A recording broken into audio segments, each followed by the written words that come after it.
Cordial saludo, buenas noches. Mi nombre es Blanca Yanea Arevalo Bautista. Soy estudiante de Ciencias de la Información y la Documentación, Bibliotecología y Archivística de la Universidad del Quindío.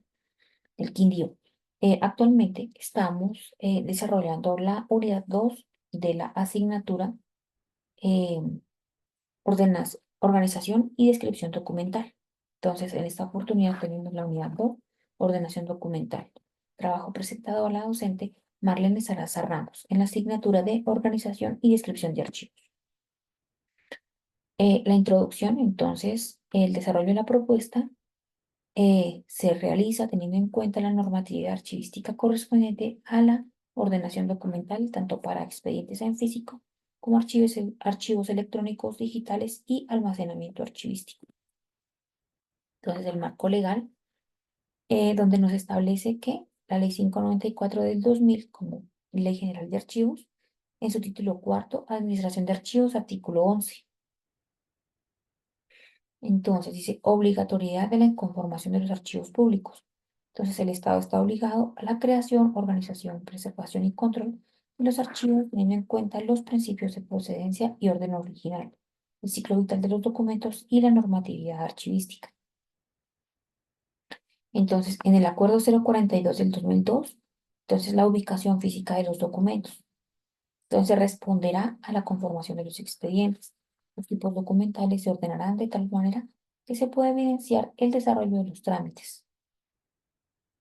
El documento con la fecha más antigua de producción será el primer documento que se encontrará al abrir la carpeta y la fecha más reciente se encontrará al final de la misma. Tenemos el acuerdo 05 del 2013, entonces los principios de la ordenación documental en las entidades del Estado. Entonces, debemos tener en cuenta que los principios de la ordenación son el principio de procedencia y el principio de orden original. El principio de procedencia que nos dice que los documentos de varias entidades no se deben mezclar, se deben organizar de forma independiente. Y el principio de orden original es teniendo en cuenta la secuencia o el orden que le haya dado la oficina productora o la unidad administrativa a los documentos. Entonces, de acuerdo a esta estructura o de acuerdo a este orden consecutivo, también se ordenarán y posteriormente se archivarán. Entonces, tenemos el Acuerdo 002 de 2014. Entonces, se establecen los criterios básicos para la creación, conformación, organización, control y consulta de los expedientes de archivo. En el artículo 12, organización de documentos al interior de los expedientes y unidades documentales simples.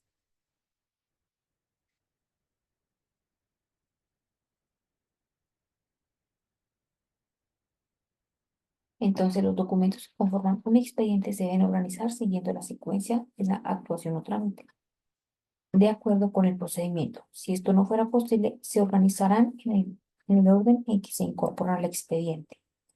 Entonces, el expediente electrónico también, digamos, también lo habla el Acuerdo 002 del 2014 en su artículo 18, la foliación electrónica. Entonces, esta foliación debe garantizar el respeto del principio de orden original. Debe permitir la identificación inequívoca de cada documento del expediente. Debe permitir asociar la documentación al expediente al cual pertenece.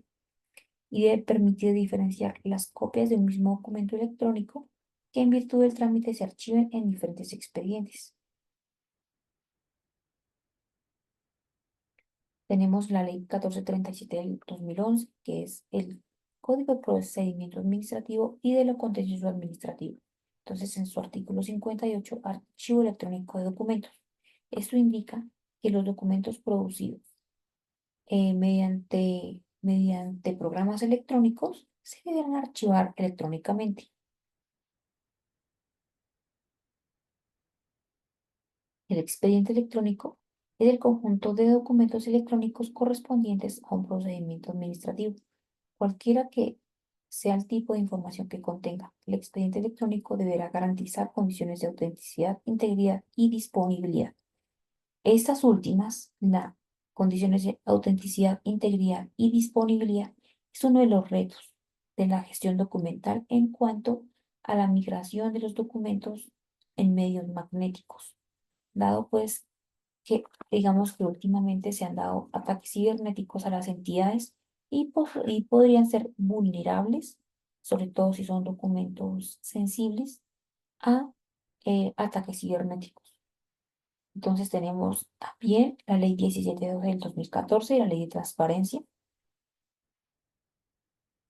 Entonces, regula el derecho de acceso a la información pública eh, y es un marco general de la protección del ejercicio del derecho de acceso a la información pública. Tenemos el decreto 1080 del 2015.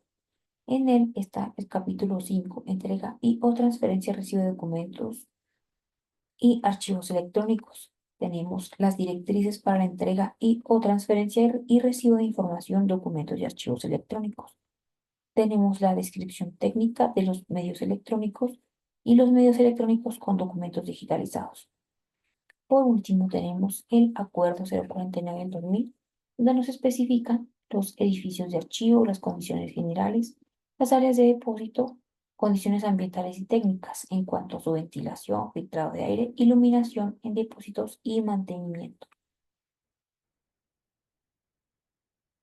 Entonces, eh, dentro de dentro de este trabajo se realiza o se desarrolla el plan de ordenación documental.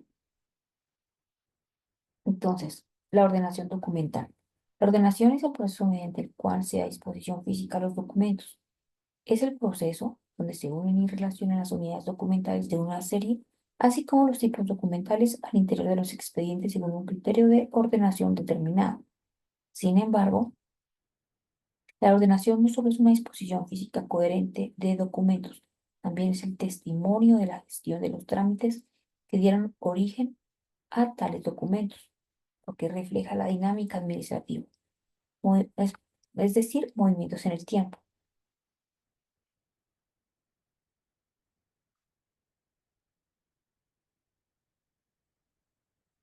Entonces, teniendo en cuenta la guía de aprendizaje, donde nos piden organizar el archivo del colegio público, nos indican que existen expedientes académicos, expedientes financieros y expedientes legales.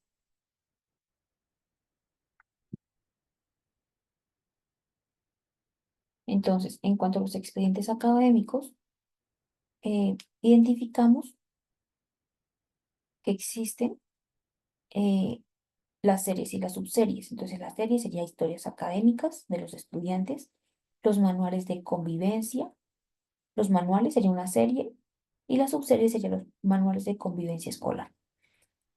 También estaría la serie planes con su subserie planes de estudio. Entonces, las historias académicas se organizarán mediante sistema alfabético onomástico. Entonces, esto es, digamos, el primer apellido, segundo apellido y el nombre al final. Y el nombre al final. Entonces, podemos observar los ejemplos. La serie manuales se ordenará por número consecutivo ascendente de producción o cronológico si el primero no existe. Y los planes, tanto los planes de estudio como los planes operativos anuales, se ordenarán mediante número consecutivo ascendente de producción o cronológico si el primero no existe.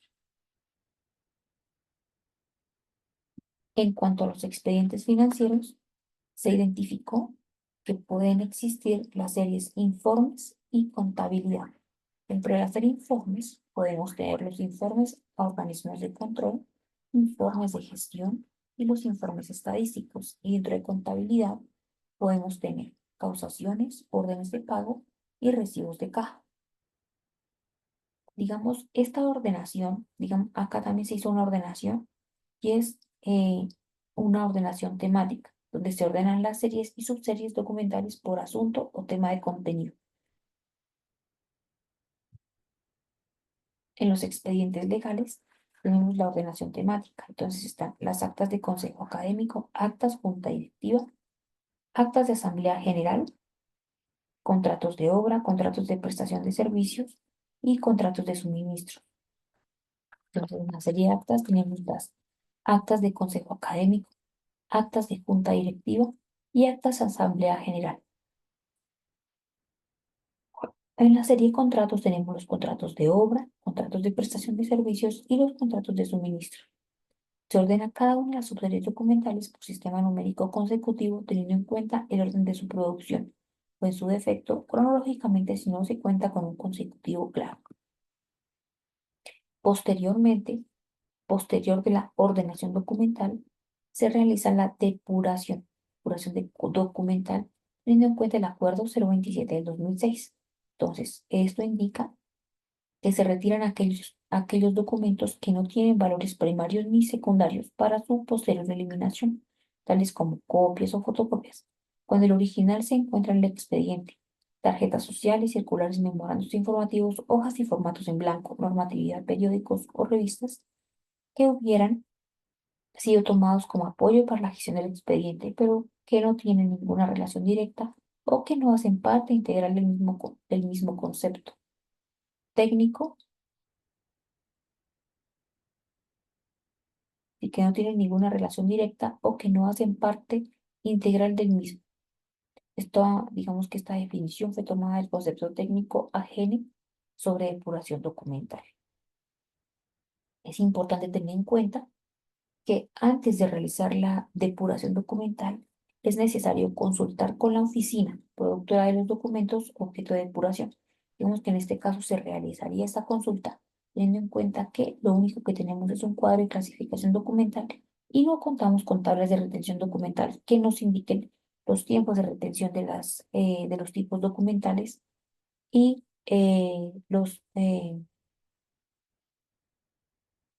y las copias o las tarjetas sociales que se mencionaban anteriormente. Entonces, en la foliación, seguidamente del proceso de ordenación, la depuración, continuamos con el proceso de foliación. Consiste en numerar cada hoja o folio en la esquina superior derecha de acuerdo a la lectura del texto. La foliación permite llevar un control de la cantidad de folios que componen la unidad documental o expediente y es necesaria para escribir adecuadamente la unidad en el inventario, evitando la pérdida de documentos y garantizando la integridad de un expediente de archivo. Entonces, continuamos ahora con los expedientes digitales y electrónicos. Entonces, los componentes del expediente electrónico, entonces están los metadatos del expediente. Entonces, esos necesitan la asignación de metadatos mínimos obligatorios para asegurar su gestión durante todo su ciclo de vida. Por lo tanto, se presenta la estructura mínima de metadatos que deben contener tanto los expedientes como los documentos que lo conforman. Entonces, en este caso, tenemos la identificación del expediente, el nombre del documento, la tipología documental, si es una comunicación, si es un informe, fecha de la creación del documento, fecha de incorporación al expediente, valor de huella, que es función resumen, orden del documento de expediente, página inicio, página fin, formato y tamaño. Población electrónica. Consiste en asociar el documento electrónico en el índice electrónico con un mismo expediente electrónico con el fin de garantizar su integridad, orden y autenticidad. Se llevará a cabo mediante un índice electrónico firmado digitalmente por la autoridad, órgano o entidad actuante, según proceda cuando el expediente se cierre. Entonces acá tenemos un ejemplo de foliación en físico y foliación electrónica. El índice electrónico. Entonces, en el índice electrónico tenemos la identificación del expediente, el nombre del documento. Entonces, acá tenemos un acto administrativo de nombramiento, una comunicación, notificación de nombramiento, la aceptación del nombramiento y la comunicación del nombramiento. Tenemos la tipología documental, la fecha de declaración del documento, la fecha de incorporación del expediente, valor de huella, función, resumen, orden, documento, expediente, página inicio, página fin, formato, tamaño y origen. Bueno, en cuanto al almacenamiento físico, digamos que para evitar que se continúe deteriorando la documentación por perforación, para embalaje en las carpetas o en los legajos, se propone la disposición en carpetas cuadroletas, dado que estas conservan la integridad del documento y la documentación se puede disponer suelta dentro de la misma. La identificación por la rotulación, o sea, la identificación y la rotulación de la unidad documental para la subserie de contratos como ejemplo se presenta a continuación. Entonces, la serie de contratos, la subserie contratos prestación de servicios consecutivo. Entonces, contrato de prestación de servicios 001 al contrato de prestación de servicios 0070. Fecha inicial, el 2 de enero del 2020 y la fecha final, el 31 de enero del 2020. Folios 200 y la carpeta 1 de 10. Esto quiere decir que 10 carpetas contienen la caja y esta es la carpeta número 1. Para la serie y subserie de mención no se coloca código de serie y subserie, debido a que no contamos con una tabla de retención documental para asignar el código. Hablamos de la carpeta, ahora hablamos de la caja. Para optimización de espacio, conservación de documentos y por ser documentación de archivo histórico de la institución educativa, se propone la utilización de cajas X300. Entonces, en la cual se menciona el fondo, que sería el colegio público, la sección administrativa, subsección, oficina jurídica, serie contratos, subserie contratos de prestación de servicios, fechas extremas, entonces del 2 de enero del 2020 al 31 de mayo del 2020 y la cantidad de folios 2000, teniendo en cuenta que son 10 carpetas con 200 folios cada uno. Entonces, la disposición y distribución en estantería. Entonces, se propone instalar estantes construidos en láminas metálicas sólidas, resistentes y estables con tratamiento anticorrosivo con una altura de 2,20 metros. Para garantizar la estabilidad de los estantes, es necesario anclar los estantes con sistemas de fijación en el piso, tanto para mayor seguridad de la documentación como para los técnicos documentales que vayan a realizar la consulta. Entonces, para facilitar la manipulación y el acceso a la documentación, es necesario que la balda superior no supere la altura máxima de 180 centímetros y la balda inferior debe estar a por lo menos 10 centímetros del piso. Para la distribución en la estantería, se ordenarán las cajas de izquierda a derecha para facilitar la identificación de las secuencias. Condiciones ambientales, entonces tenemos una temperatura de 15 a 20 grados centígrados con una fluctuación diaria de 4 grados centígrados. La humedad relativa entre 45% y 60% con una fluctuación diaria del 5%. La ventilación, entonces el caudal debe garantizar la renovación continua y permanente del aire de 1 a 2 veces por hora.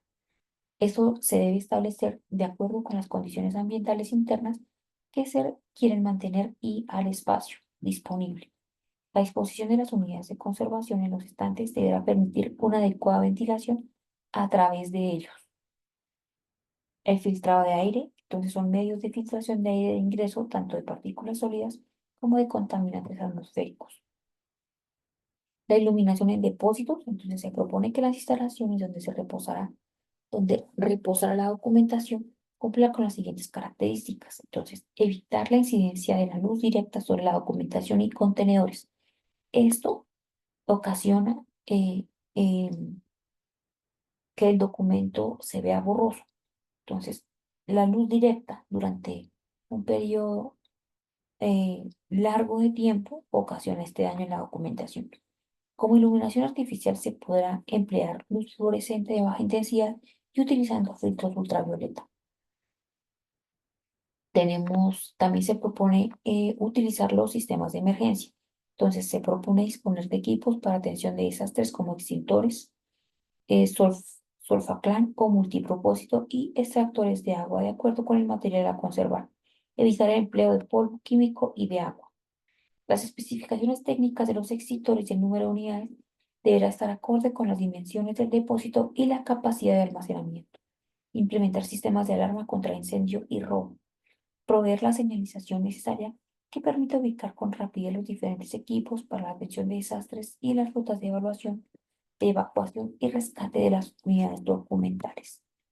En el mantenimiento, entonces, garantizar la limpieza de instalaciones y estantería con un producto que no incremente la humedad. Las unidades de conservación requieren de un programa de limpieza en seco y para el efecto se deben utilizar aspiradoras. Como conclusiones tenemos, en el desarrollo de la presente propuesta se llega a las siguientes conclusiones. La ordenación como proceso de la gestión documental es importante porque facilita el acceso a la información. Entonces, es importante también conocer la normatividad archivística, ya que es ella quien brinda los instrumentos y elementos para realizar adecuadamente la ordenación. De otro lado, el incumplimiento de la norma acarrea sanciones o problemas legales. Mediante el adecuado proceso de la ordenación documental, se preserva la memoria histórica e institucional y se optimizan espacios y recursos. De otro lado, en el contexto de la transformación digital y el gobierno abierto, se identifican los siguientes desafíos: preservación digital y obsolescencia tecnológica de los equipos, hardware y software utilizados en los procesos de gestión documental, autenticidad y validez legal de documentos electrónicos, ciberseguridad y protección de datos, accesibilidad y transparencia en la gestión documental. Muchas gracias.